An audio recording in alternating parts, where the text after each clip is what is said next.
Looking for your next career move? Searching for exceptional talent? Richmond Associates is a global recruitment agency that supports inspiring careers in fundraising, alumni and community engagement, as well as admissions. They also support making a difference in meaningful sectors like education, arts, health and medical, as well as conservation. Working with you from their global offices in London, Sydney, and Singapore. Have a chat with your trusted advisors today at Richmond Associates. Do the greater good.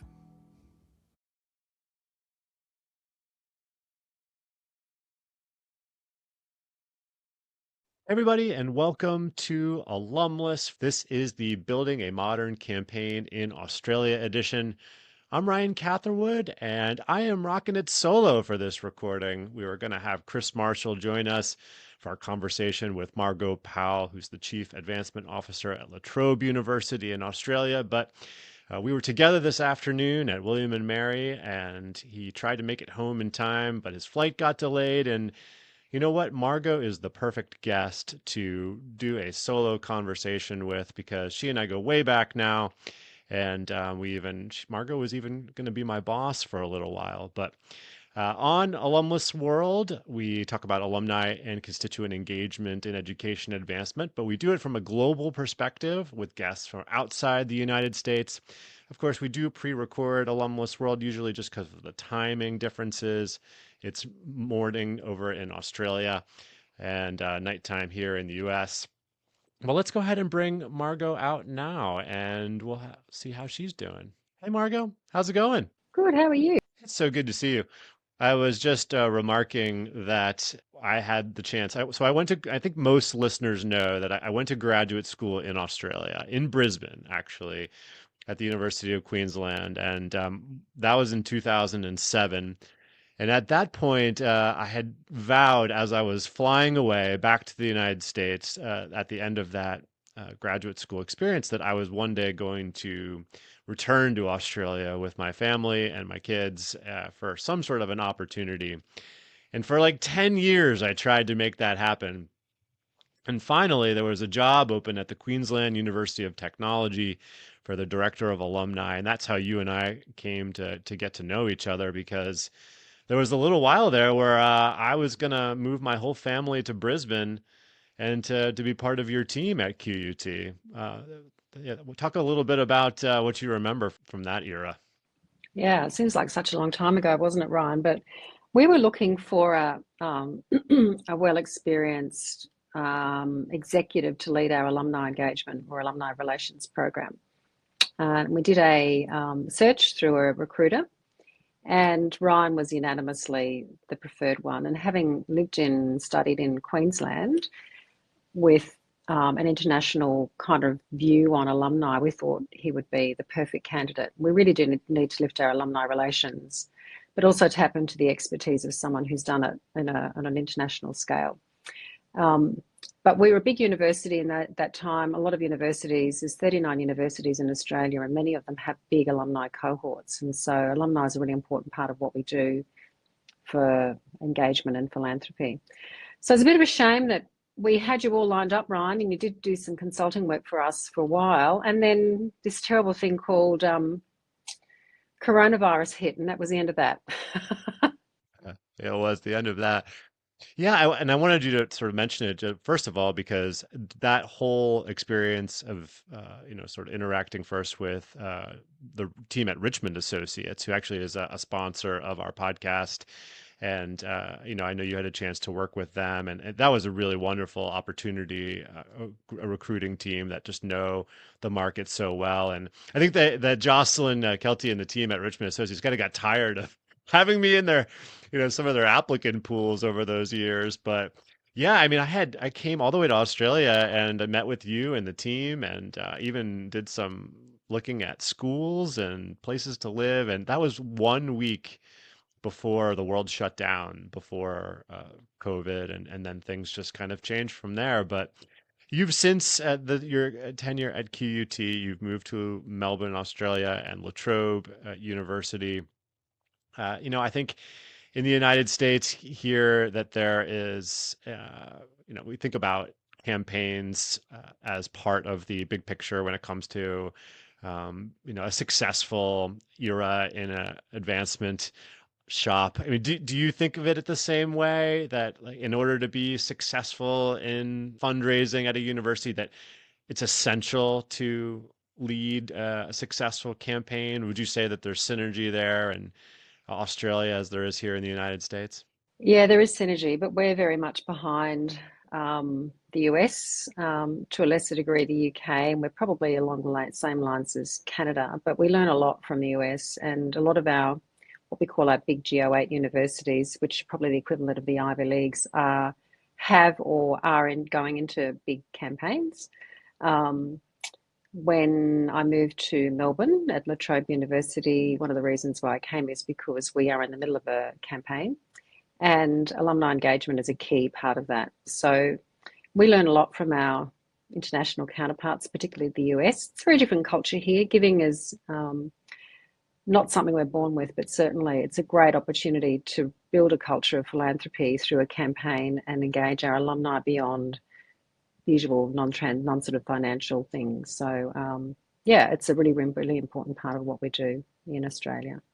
Well, let's talk about Latrobe's approach to the campaign. So talk a little bit more about how you think about engagement.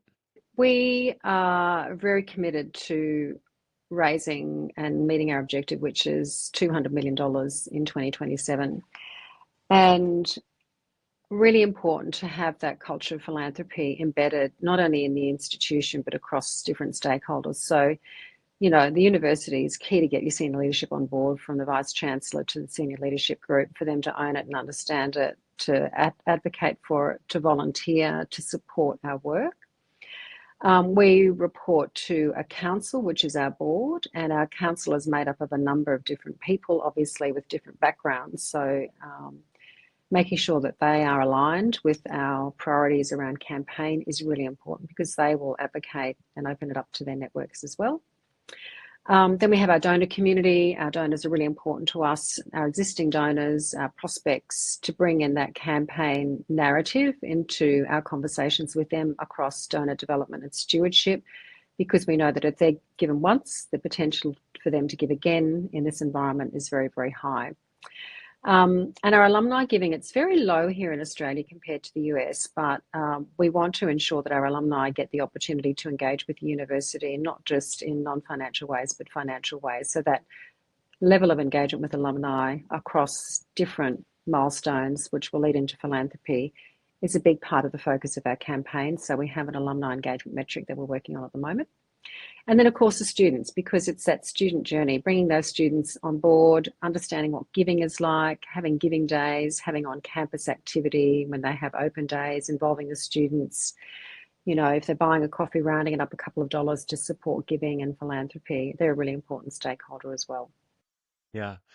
It was interesting. I remember when, back in the period where I was working with you in QUT, the phrase lifelong learning was one that I came to realize actually had a slightly different or even a more expanded meaning in Australia than it does in the United States.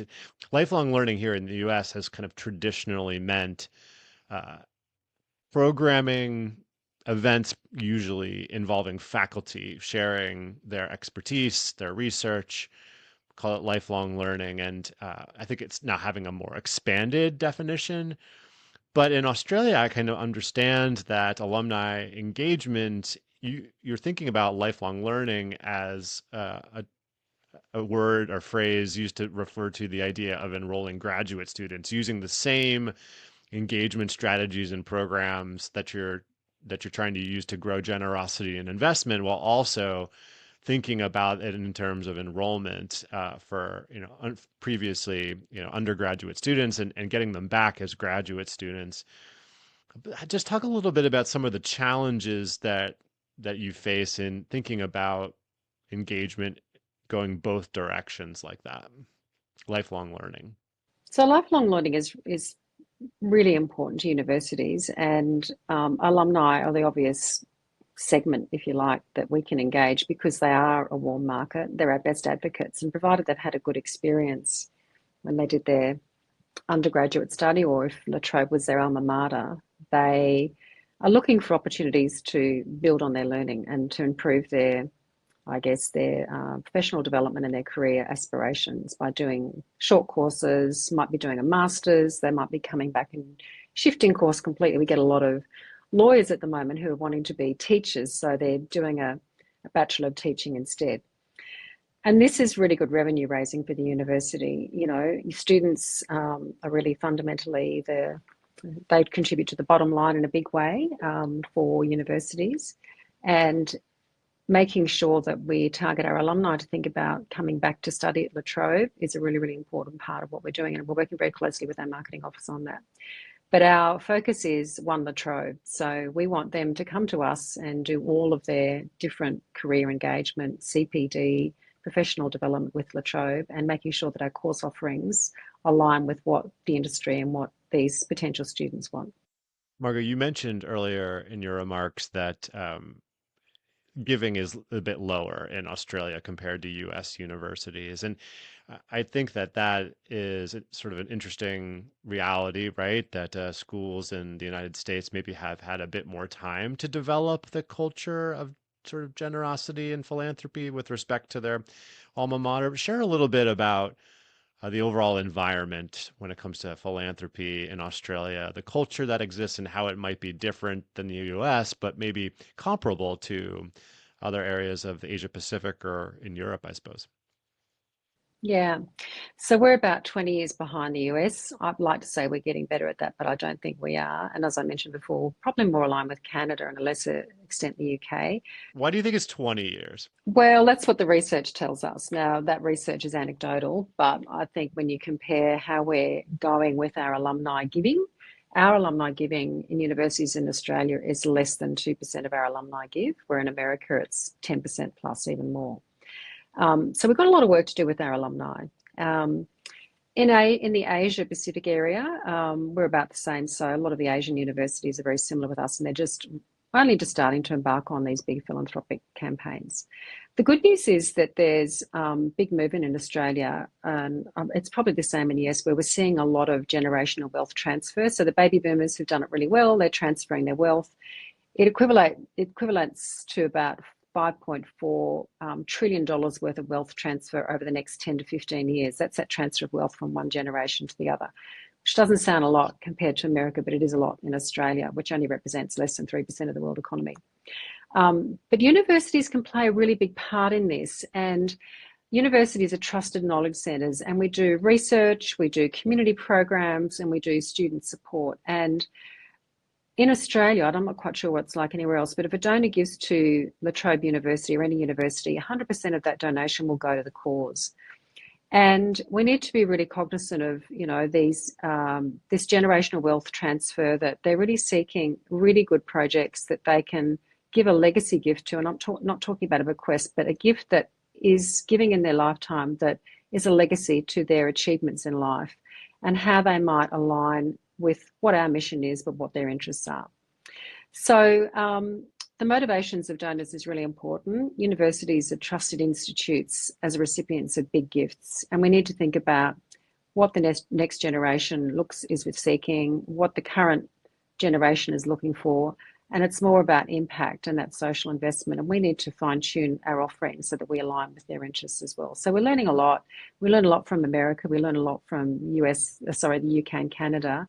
And we're trying to bring that into the Australian context and bring it into the culture that we have here. Let's talk a little bit about the big picture context with respect to engagement at La Trobe. Now, universities in Australia, first of all, there's only about 40 of them, right? You said 38, I think, compared to the 1,400 four-year colleges and universities in the United States. And I guess that's part of the big picture, right? That, there are large, often multi-campus universities in Australia, and that the teams that are deployed to do engagement are small, right? So how do you think about strategies and tactics given those parameters? Yeah. So my team is relatively small. We've got 39 in our team, and we are striving to achieve 200 million in the next 18 months or so. And our team is philanthropy and development, alumni engagement and operations. So it's all together, which is a little bit different from the models in the US.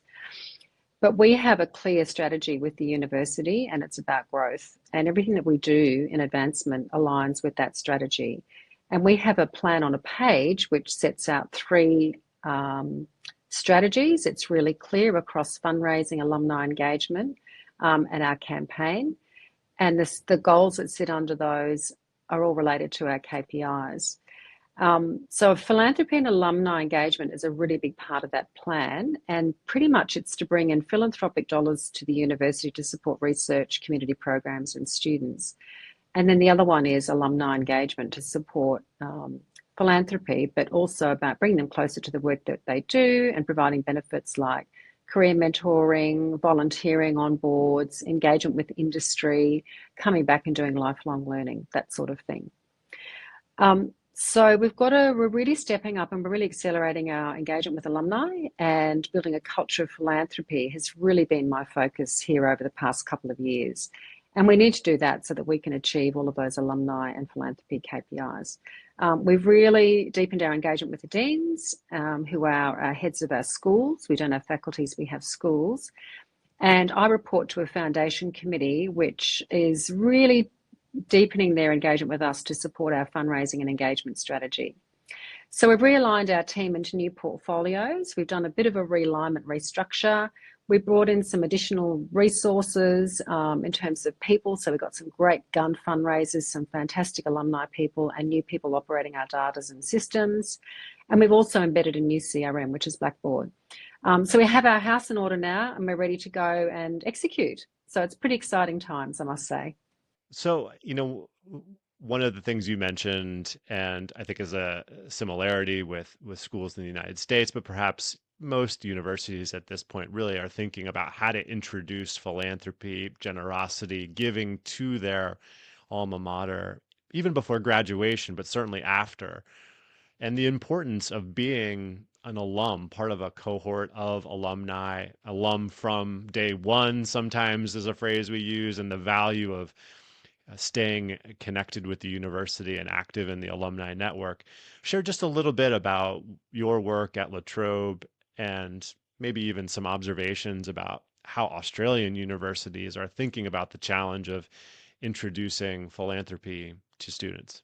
So it's an interesting question, because I don't think that we do that very well here in Australia, but we are working on doing it. In fact, a student, when they graduate, probably doesn't even know what the word alumni means. So we first of all have to associate the word alumni with them. And we're deliberately looking at the alumni journey as starting as a student right through to philanthropic outcomes across the continuum. So engaging students is really, really important. We do that. And we have a presence at Open Day. We have a video that talks about, when you do graduate here, you become alum, you get access to all of these amazing things on our websites, benefits and things like that. You can engage in lifelong learning. We can set you up with a career mentor. We can support you with an industry placement if you want to do that as part of your graduate program. Those financial and non-financial benefits. And then we're actually bringing in a giving day next year, where we're going to be doing it on campus and start to build that culture of giving with the students while they're here. And, even $2, which is a tax-deductible donation here in Australia, is very affordable to the students. So they're not really born with a giving culture here in Australia. I know it's very different in the US, but it's our role to try and educate them that giving is good. And we're seeing a real increase in students being interested in supporting things that they care about on campus.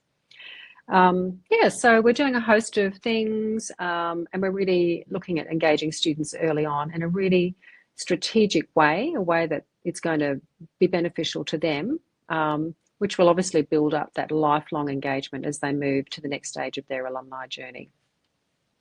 Yeah. All right, well, we're going to take a quick break, and we'll be back with Margo Powell from La Trobe University in Melbourne, Australia.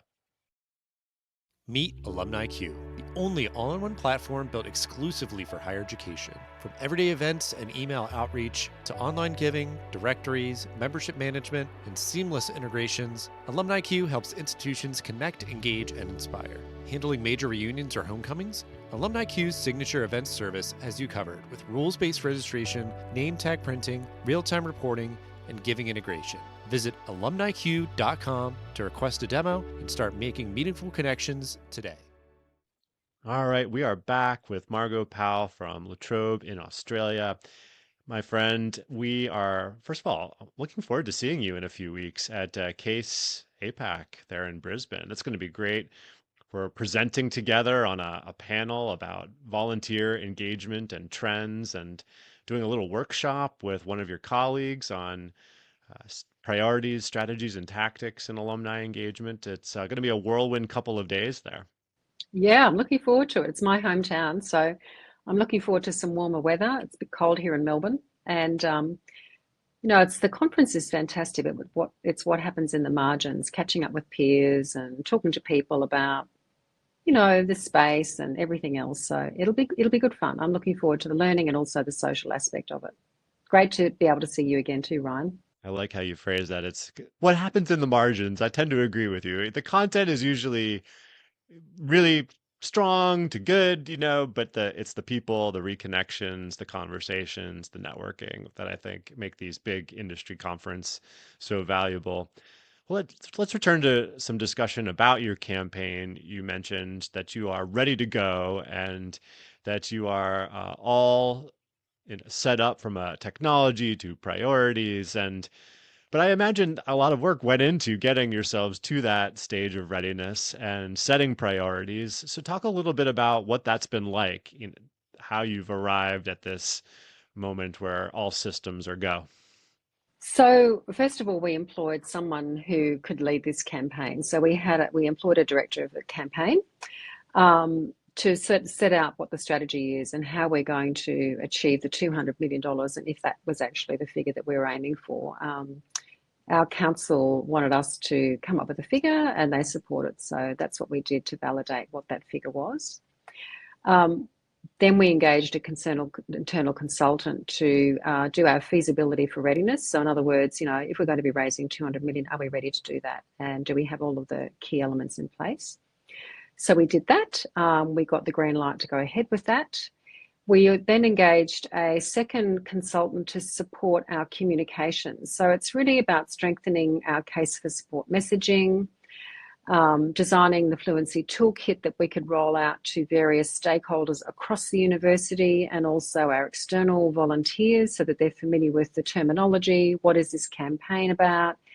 If I'm talking to someone, I've got that lift pitch right, and we engage an international consultant to do that.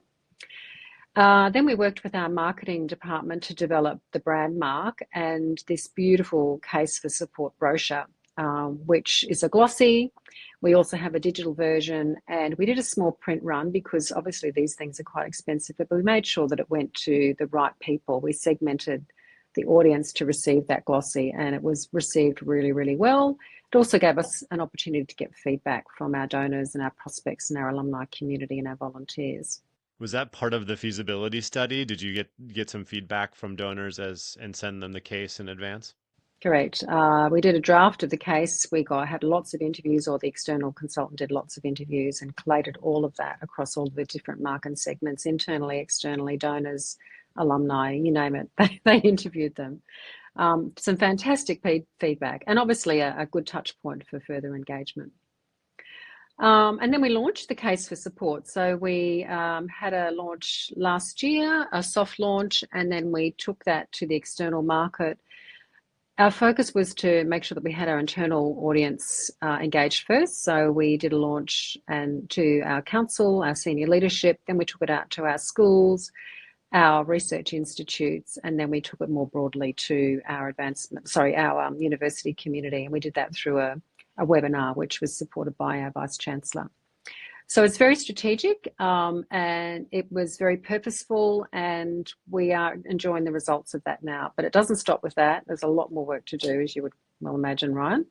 Yeah, I'm sure the work will continue until you cross the finish line. which I've got no doubt you will do successfully. But all of this sort of advanced preparation work, I imagined, opened your eyes a little bit to where might be some of the gaps, right, in knowledge or understanding, or uh, particularly in the area of alumni engagement. I think it's often the case that maybe your colleagues or faculty, right, across the institution, uh, senior leadership might not even understand the value of alumni engagement and its role in supporting the Trobe success metrics. Just talk a little bit about, maybe that's wrong. Maybe everyone understood, everyone got it. Maybe I'm overgeneralizing, but share what you discovered about that process and maybe what you wish your colleagues understood about it. Yeah. So everybody wants to engage with their alumni, deans, academics, our heads of campus in the regions, but they think it's our job to do that. We've got 4 people in our alumni team, so while we can enable and support, it's not our job to do that. They know the alumni better than we do. But first and foremost, our alumni are our best advocates. And I asked this question at our council meeting once, and I said, who do you think the best advocates for the university are? And they went, oh, the Vice Chancellor. Oh, it could be the students. And I said, it's actually the alumni. Provided they've had a good experience, they're your best advocates. So they're a really, really important stakeholder. And the alumni journey starts when they're students, as we talked about before. So it's really important to onboard them early and they understand that word alumni and what that means for them. It's that value proposition for them, and value back to the university. I think we also need to let our stakeholders and colleagues know that not all alumni want to give. In fact, the worst thing we can do is the first communication that we have with our alumni in Australia is, oh, you want money from me, which has traditionally been the way to go. But we do want to engage them across communication, experiences, volunteering, and then philanthropy. But there's only a small percentage of our alumni here in Australia who want to give. But, you know, we want them to give in a small way or in a large way, whatever is commensurate with their ability and interest. And then we think about other non-financial engagement to take them on that journey. So it's volunteering. So coming along and volunteering on open days, volunteering as on a school advisory group, doing things like career mentoring, supporting students on their, you know, professional development and career journey. And also guest lecturing, coming back to talk to our students in a university setting or a lecture to share their skills and knowledge. That's deeply satisfying for alums. So we're looking at how we might engage them along the continuum that way. And then finally, that will lead to financial benefits, which is coming back to do return to study, lifelong learning, and then giving back to the university. You mentioned, and I think it was actually in some of the website material about the Make Your Impact campaign, that you're really trying to create something of a movement, right? An influential sort of a collective that is all moving together towards success in the campaign. Talk about that idea of creating a movement. Was that intentional, and how did you land on the core positioning of impact as the central message? Yeah, it definitely was a movement. So with our campaign, we launched it in 2017 and it was called Make the Difference. Then COVID got in the way and we revisited it because we needed to go back out and relaunch it. So the Make the Difference was a pretty benign catchphrase, if you like. And we know that our donor community is all about impact, and it's actually in our university tagline, impact. So we engaged some experts to help us rebrand and give us a good message. They did a deep dive into some research. So going back to those interviews, they interviewed donors, university leaders, fundraisers. They interviewed our marketing team because we're going to be working closely with marketing on this to get the brand mark locked in and the messaging. But they did ask their platform or their framework was really interesting. So the first question they ask is why now, which is what's the urgency and how do you articulate that? Why here? Why is it La Trobe? Why would you want to give to La Trobe and not somewhere else? And why this? And so these are where we looked at exploring what those fundraising priorities are to address the urgency, but also are true to our mission and would be of compelling interest to donors. So what we came up with was things like raising the bar, empowering change, a better life for all, and putting the donor at the centre. Make your impact. So it resonates with the donor, it personalises it. And this is really aligning with La Trobe's aspirations to depend on the donors to support the campaign in a way that puts them at the centre and also responds to that word impact. And we've tested it, and we had a lot of versions, and Make Your Impact came up trumps. And our donor community and our external stakeholders really liked it. So we think it's pretty good. You did your testing and landed there, and it sounds like everyone was pleased about it. We're going to take a quick break, Margo, and say goodbye to our audience that's listening to the show on LinkedIn or YouTube. We'll be back with our bonus segment available just to our podcast subscribers. And thank you so much for your time. Those of us that are leaving the broadcast, we've got Scott Rosevear from Bucknell University joining us in a week on May the 8th. He's the Vice President of University Advancement. Pick up the conversation with Scott in next week, and it'll be a good show then too. But for those of you listening to the podcast, we'll be back right after the break.